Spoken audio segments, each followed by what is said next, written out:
Hi all! Welcome to Voice for the Voiceless, a podcast where we interview voices from theaters all around the United States who represent the underrepresented.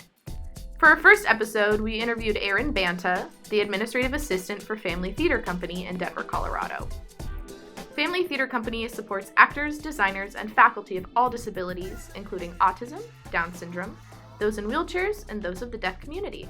Enjoy our chaos. Check. Hello. How are we doing? That's how I'm doing. How are you doing? I'm doing the damn thing. We're here. We're and here. That's as far as it's gonna go. We're living. Maybe we're surviving more than we're living, but it's okay. It's okay. But that's not what we're here to talk about. Brianna, take it away. Hello, I am Brianna. I'm Megan. And I'm Avery. In our podcast today, you will hear parts of our interview throughout our conversation. Now that you know us, it's time for you to get acquainted with Erin. Hi, I'm Erin. So I'm the administrative assistant with Family Theater Company. I manage their box office and different outreach programs, but I got my foot in the door as a person who works in wardrobe and was doing costuming backstage with them. So I know a little bit about how they work on either side of the organization.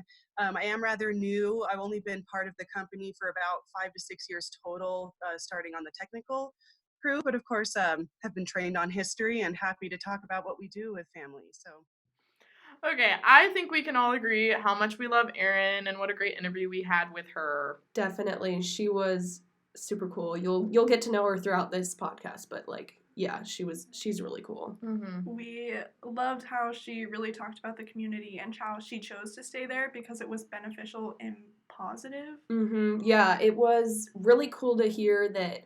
You know, she wasn't there because of what family is doing, but just because of what she found there. Because it shouldn't be about what, necessarily what the mission is, but who you're surrounding yourself with and just the positivity that you find there. Yeah.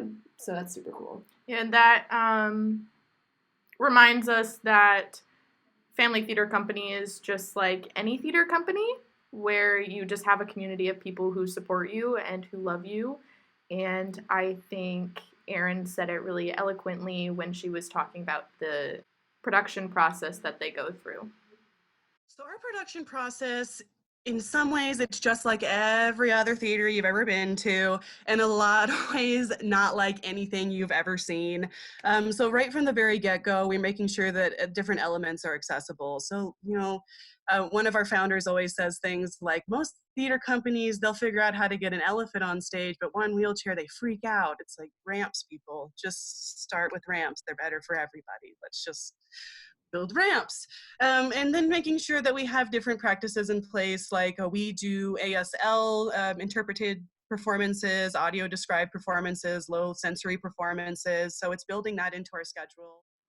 One thing that I know for sure really resonated with us was her quote about the elephant and how a lot of places would rather find a way to put an elephant on stage instead of a wheelchair and making ramps, which really comes to show how inaccessible theater can be, but how simple it really can be to make everybody feel included and how important that is. Yeah, I totally agree because it is so important to emphasize the fact that it's not that hard, it's not that big of a deal. And I think Avery has a quote down actually that Erin said about how when it comes to disabilities, it's just a little bit extra effort. And that little extra effort just will go so far. Do you have that quote? Yeah, something that's really important for our audience members to understand is what qualities you must have in order to identify as having a disability. And something that Erin said in our interview is she said, you have something going on that prevents you from performing everyday activities throughout your day. That's it. There's nothing stigmatizing about that. There's nothing that isolates a person from anybody else except that they are being prevented from performing everyday activities, which is not so crazy if you think about it in the long run. No, yeah, exactly. And like, I know Brianna and I have a little bit of a personal connection with this too, because we both took ASL in high school, and it's the same thing with that in that there's just a little bit of extra effort to include closed captioning or interpreting or. Yeah, it's really not that difficult, and once you kind of get systems in place and get the ball rolling, it's not hard to maintain, but it makes so much of a difference in the people's lives who really need it. For example, Family Theater Company is actually putting on a production of Alice in Wonderland pretty soon, that not only includes disabled people on stage, but also off stage. They have wheelchair users in the band.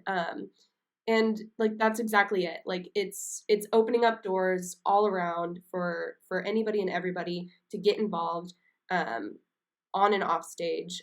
It's there. It's cool. And what I love about this production and just about Family Theater Company overall is they're doing their best to normalize people with disabilities because they are normal people, and that's what the general public needs to understand and should understand and be educated on, is these are normal people doing their passion, showing the world that they are capable of doing anything. Yeah, just because you have, per se, autism or you're deaf or you're in a wheelchair doesn't mean that you are not capable of being talented. Like, these people still have talents and have things that make them incredible, which you may never have gotten to see unless steps are taken to make these people included as well. Mm-hmm. And the other thing too is it also doesn't have to define them. Like with their productions at Family Theater, it's not like they're changing the script or anything to accommodate wheelchairs or other people with other disabilities. It's just a part of that character. It's like a new take on that character. A good example is Ali Stoker. Is that how you pronounce her last name? Just recently won a Tony for Best Supporting Actress. Yep. And she's for Oklahoma, Yep. and she's in a wheelchair. But it has nothing to do with her character or anything. She just happens to be in a wheelchair, and she happens to be playing that character. Mm-hmm. And I think Family Theater is doing a really good job of representing that and presenting that to the public. Yep.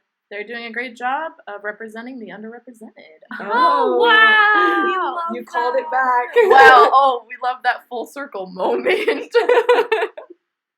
Speaking of representing the underrepresented, Avery actually is planning on getting involved with this further into her career. I don't know if you want to talk about that. Yeah, I'd love to. So, I always love to spark dialogue about my future hopeful endeavors. So right now I'm planning on double majoring in special education and theater with a concentration in stage management, because I hope one day to be a special education drama teacher.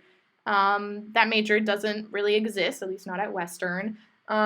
So talking with Erin about being involved in special ed at a theater got me so excited and ready to endure all the hard work necessary in order to achieve these dreams that I have for myself, to be a voice for the voiceless and to represent the underrepresented. And I'm really excited. So this podcast and whole experience has been really, really great for me.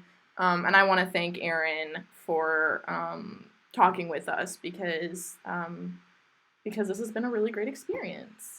Yeah, it was an amazing experience talking to Erin, getting to know Family Theater Company. We'd like to give them a huge shout out for allowing us to do this interview and talk with them about what it means to be a voice for the voiceless.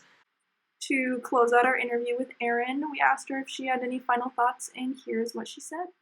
Accessible theater is really theater for all. It's not about making things special or different. It's making a world where anybody can be part of your process. Anybody can be part of your art. And I just hope that more people start to consider that and enjoy the creativity and the challenge that comes with. So thank you. All right. That concludes our very first and last episode. Woo! That's right. We're going out with a one-hit wonder. It's been great getting to know you guys. Well, once again, thank you to Family Theater Company. Thank you to Erin. It's been great. We absolutely love talking to you. You were such a joy, and thank you for taking the time out of your day to give 3 lowly college students a little bit of insight into your super awesome life. Thank you, Erin. Woo! Thank you for everybody listening. Yeah. We are the voice for the voiceless. We hope you enjoyed our first episode, and we will see you in another life. Thank you. Thank Bye.